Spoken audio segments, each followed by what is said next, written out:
Andrew McCART, IFL TV in association with MTK Global. Delighted to be joined by all the way from Belfast, Shawnee Mac, McCOMB. Sean, what's happening, mate? How's life? You living the dream, as they say? Living it up, lad. Living it up. Nah, it's good to be home, but it's different. Like, it's a different lifestyle altogether. Housebound most of the time. You get out from my walks, do my exercise here.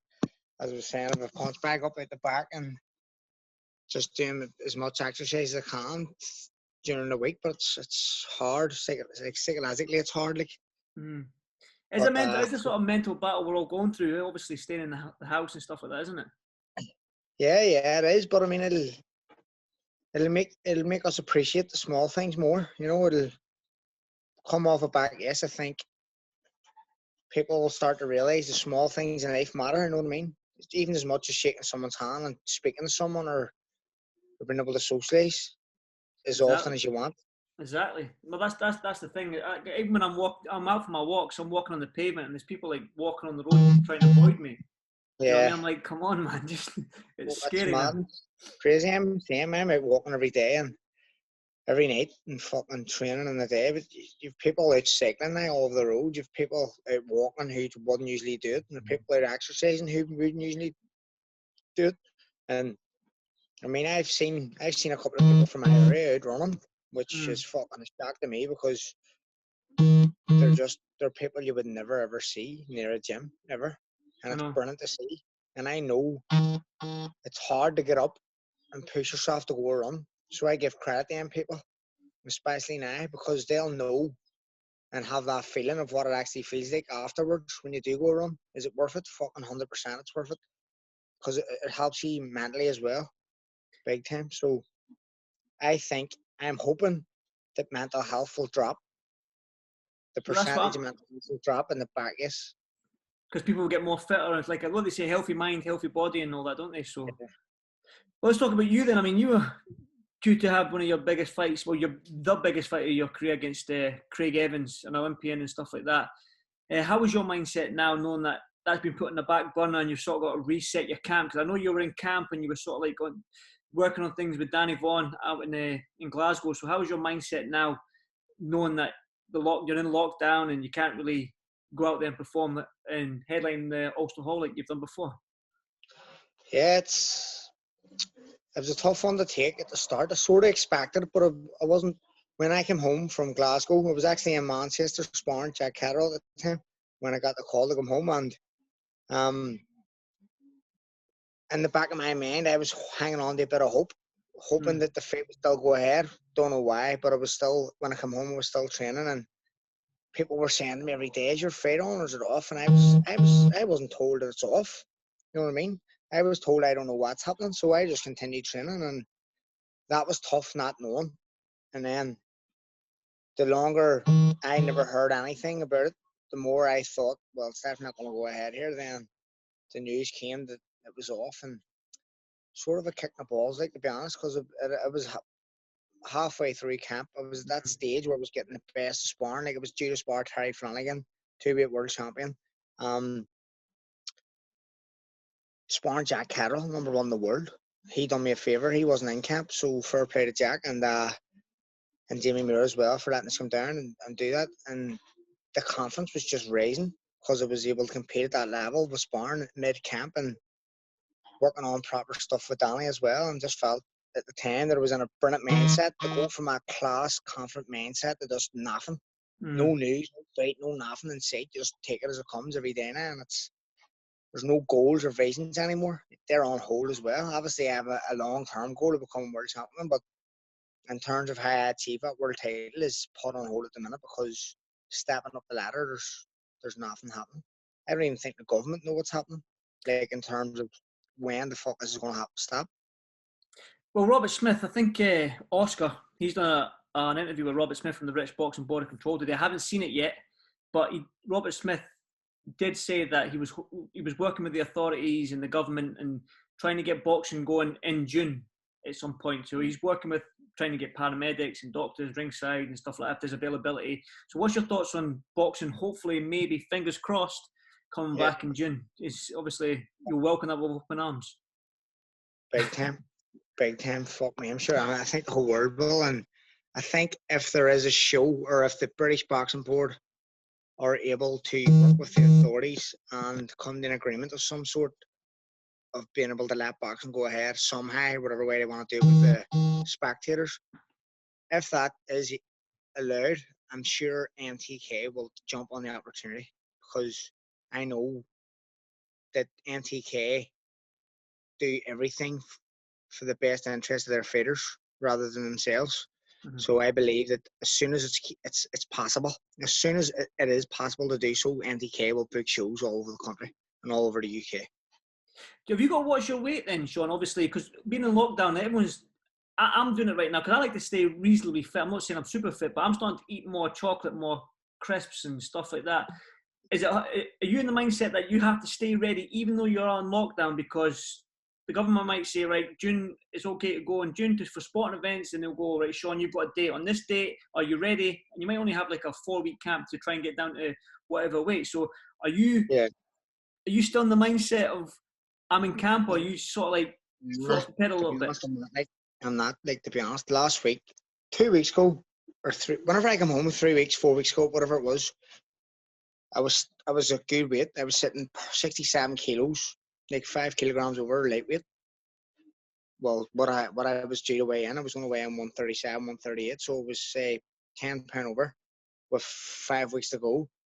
It was in a fucking perfect, the way I was dieting was perfect, and I was starting to get into a full routine of it and enjoying the dieting. And the start of dieting is a fucking nightmare, because you have to get your body into that routine, and you're so used to going to bed with a full stomach. Then all of a sudden you stop and you're going to bed with sort of a half empty stomach, or you want that wee bit of chocolate, or you want crisp, but I wasn't doing that. I bit the bullet out in Dubai and started getting in that routine, and then boom, the weight started dropping, and I was sitting perfectly at 67 odd kilos. And my nutritionist gave me the perfect plan. He was like, you can hold that weight now for a couple of weeks. Like, you don't have to drop any more than it, because fight week you're capable of losing 3, 4, 5 kilos if you need to be, but don't drop it too soon, because you don't want to lose muscle and stuff. So I had a good mindset on that. But when I heard the news that the fight was off, I went off the rails, and that, like, fuck, I was just eating, just I had nothing else to do. I was eating like a fucking champion, and I wasn't even enjoying the food. I was just eating it because I could, and I was just eating and eating and eating. I think last week or two, about a week and a half ago, was 72 kilos. That's the heaviest I've ever been, like. And now I'm about 69.8 this morning. So Not too bad then. It's not too bad, but I've brought it down a bit. So over the last week now, I got that I went through that 2 week phase where I was eating whatever I wanted, all the shit. I got it out of my system. I'm glad now I'd done it. And then I'm back on a good diet at the minute. It's not strict. It's not as strict as it, but I'm eating proper meals, and I'm not eating any shit in between. Now, we'd have a bar of chocolate going to bed at night. Sometimes even a packet of crisps here and there, stuff like that. But I don't eat fast food. I don't eat shit meals. I just eat proper cooked food. And I've dropped a couple of kilos training as well. Like, I've been. Your phone is going nuts, mate. You're a popular man, like. All these group chats I'm in, all fucking lunatics in these group chats. And James's Swift's group chat. Are you still in communication with Danny Vaughan on training? Yeah, we're in a group chat as well with the lads who we train with in Glasgow. Myself, Wazim, Sam, Dominic, Martin Clifford, and Danny, obviously. So we do stay in touch. We just check in, keep, you know what I mean? Just keep in contact with each other, so I know what we're doing. And like, Danny knows what way I am. He knows I like training. I hate taking breaks, but I had 2 weeks off her, and it was more not knowing what the fuck's going to happen in the future, just eating. It was like, almost like, what else are you supposed to do here? Like, you're in the house, you're on lockdown, you're fucking isolating, and you're too close to cupboards. You're just getting in there to cupboard, constantly eating chocolate and crisps. But now I'm back. I've got to now, and now that I start back training, it's mad how you start your day, because you have to train.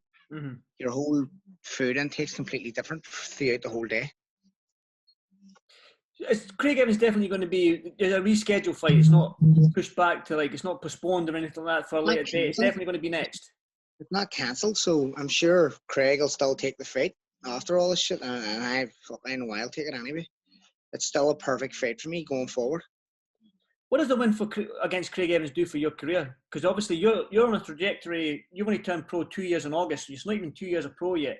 Do you know what I mean? Each fight you've had has been a step up, step up, step up. And now, Dan, I've asked you this question before, and you've always given me that sort of I thrive on pressure sort of answer. But you've got guys like Carl Frampton, Danny Vaughan, Mick Conlon, Jamie Conlan. Everyone's saying you're the next best thing coming out of Belfast, the next world champion, blah blah blah. What does a win against Craig Evans do for your career? Does that set you up for maybe a European shot title? Yeah, well, I mean, I'm ranked. I'm not even ranked at lightweight yet. I'm ranked 8th, I think, in the UK British rankings on BoxRec, that is, and that's at super lightweight, light welter. So Craig Evans is ranked 6th at lightweight. So I mean, it's a step going forward at the right weight, and moving down a weight too will put me in the top, maybe top 10. Has to put me in the top 10, top 6 British rankings as well. So definitely puts me in content for a title shot going forward with a win over Craig. And I think people start to recognise me too after a domestic fight. See, a domestic fight gives you a bit more pressure, but it also gives you a bigger reward because it's domestically and it's in the media, it's in the spotlight. You can have proper press conferences, and you know you're constantly going to be in there the media for it, and that's what builds pressure. But if you know how to deal with it, it's just you have to understand it's another day, and you've put hours and hours and hours on end into training for that particular fight. So you just need to put the pressure aside and just go with slingshot forward. The thing is, as well, Sean, obviously I've talked about how you're getting pushed on and pushed on and pushed on. Before this coronavirus and this lockdown happened and sort of what were you hoping to achieve for the end of this year, for the end of 2020? Were you hoping for maybe fringe world level sort of opponents and bigger arenas and stuff like that? Big time. I was looking, I know I was headlining my own shows, but I know for a fact I was going to be on the Fela show. Mm-hmm. And I know I was going to get out again before Christmas. That's 4 fights. It was due to have this year, and coming off the back end 4 fights, I believe, because of the way MTK are matching me, and they're always looking at the right fight, at the right end of my career, to suit me, but still push me forward. I do believe getting to the start of next year, I would have been high in the world rankings, and whatever title I picked up along the way, happy days, or whatever becomes available or an opportunity, happy days, I'll take it if it's a title fight.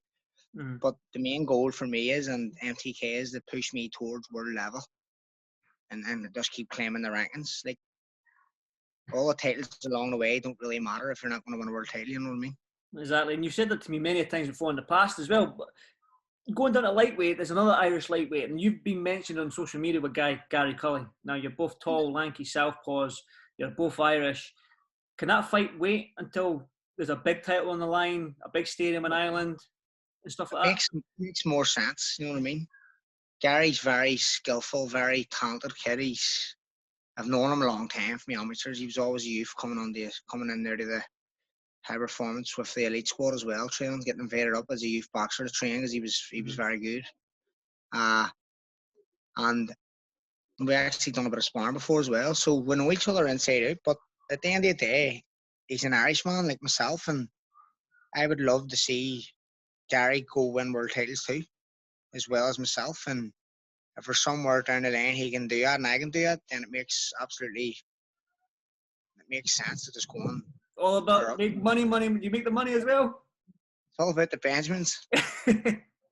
That's it. You got to make yourself rich. If he goes on and does that, and I go on and do my thing, and you know what I mean? It's boxing. People come in and out of weights. Belts become vacated. Stuff like that happen. This is what it's all about. So if Gary can go on and climb a ladder, and I can climb a ladder, and I'm sure somewhere down the line we'll meet. And an all-Irish world title fight here in Ireland, unbelievable. Somewhere. Doesn't matter. Exactly. And I'll definitely be there 100%. I won't miss that one. Talking about Irish world champions, right now Belfast don't have any world champions, but it looks like Carl Frampton and MICK CONLAN are close to becoming world champions. Who do you think out of them two is going to be world champion first? Carl or Mick? Oh, tough one. I don't really know what the plans are for Mick. I haven't heard. I genuinely don't. I don't care about boxing. I don't like it. I don't really read up about it. I don't do much about it. I just box. That's it. Carl, I know, had a scheduled world title fight, which I believe he can 100% win. So it's just a matter of whose world title fight comes first.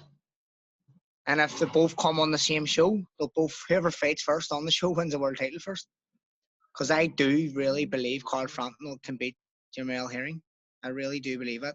Against a taller fighter, I think that suits Carl. Do you think he's got Jamel? It's sort of like, because Carl's got that compact sort of style, hasn't he? Do you think small, short style? And Jamel Herring will have to punch down on Carl, which leaves himself open because he'll have to lean into punches. I just think when he starts punching down, you can't really defend yourself. So Carl's punching up and swinging over the top of them long punches.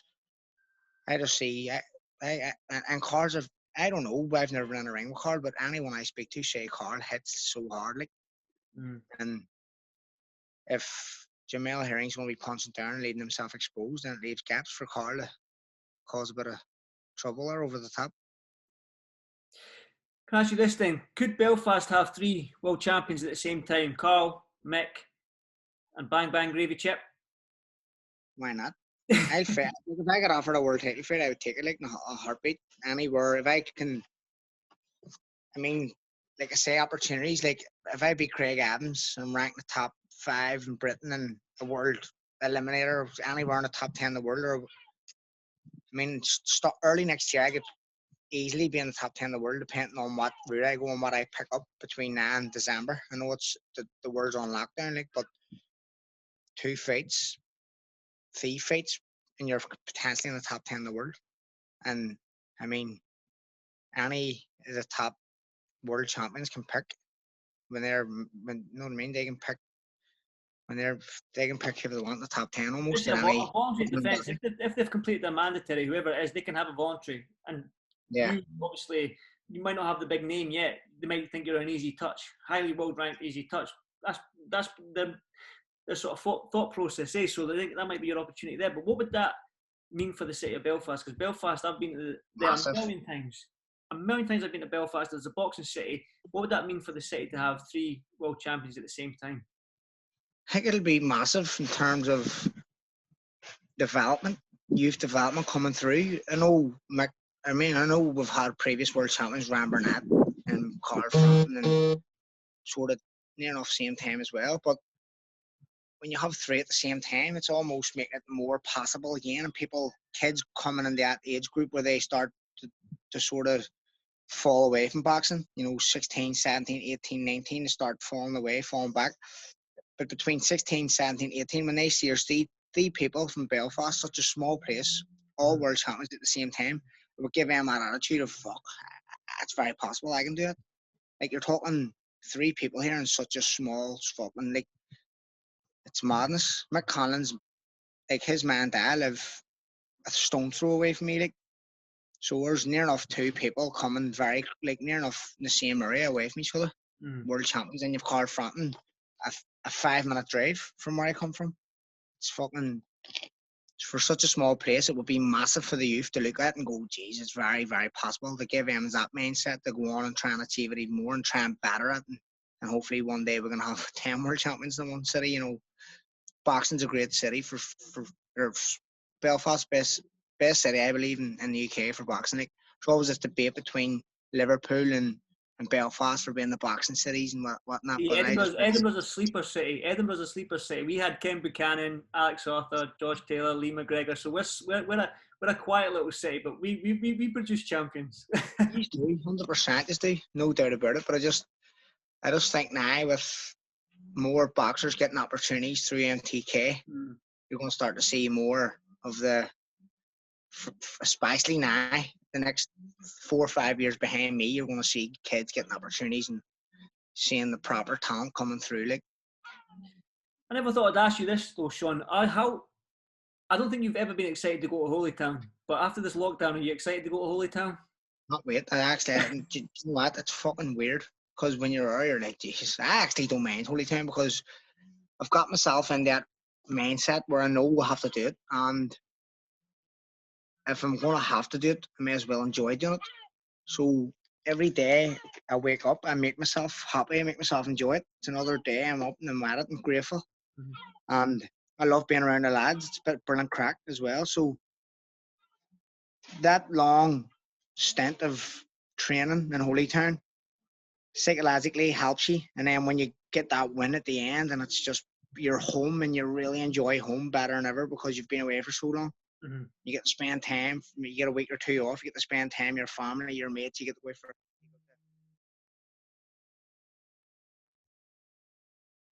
You there? So I just think I'll be very excited to get back and get that feeling back where I know I'm going to fight. I know I'm going to fucking be buzzing after the fight. And it's you can't buy that feeling. Definitely not. I'm talking about having a good crack with the lads and stuff like that. Have you been watching Sam Maxwell's Instagram? Tia. Oh, sorry, you are now. Some cunt keeps ringing me. I can hear you now. You right? Aye, some dick keeps ringing me and he keeps ringing and I keep having to hang up on him. All right. Oh, I won't keep you much longer. I just wanted to get you said you got good crack with the lads in the gym and stuff like that, but have you been watching Sam Maxwell's Instagram post, man? He went viral again, so he's some boy. He loves it. He loves it. He is the man. So say to him, he's conned the whole world. Exactly. But the thing is, it was this time last year he went viral for that punch, that 10-second knockout in the last round. He's gone viral again for punching himself in the face. Brilliant. But it just goes to show you how fucking naive the media is. They're very easy to just jump on something and think it's true even when it's not true. You know what I mean? There's just fucking. That's why I never believe the media. I never always believe the media because sometimes they put stuff out that isn't true, and then they never ever backtrack because everything's always alleged. And the same thing with Sam. Sam put out that video and it was like it's still going. He's already come out and made a video saying it's not true. It was only a joke. And even the news have actually slowed it down. You can see that Sam goes no when he punches, and you can see it's nowhere near his face. And they've actually slowed it down, but still thinks he's punched himself. It's mental. But fair play to the guy. They've nothing else to. They've no other stories to tell. So at this stage, anything will do.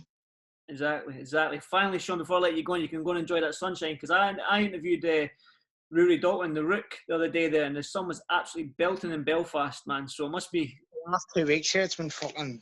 The last 10 days, it's been phenomenal, and I think we're due to have another 7 days of it. Like, lucky bastard. Well, it's nice to be fair. It's nice and sunny in Edinburgh as well. There's not a cloud in the sky, so I'm not going to complain.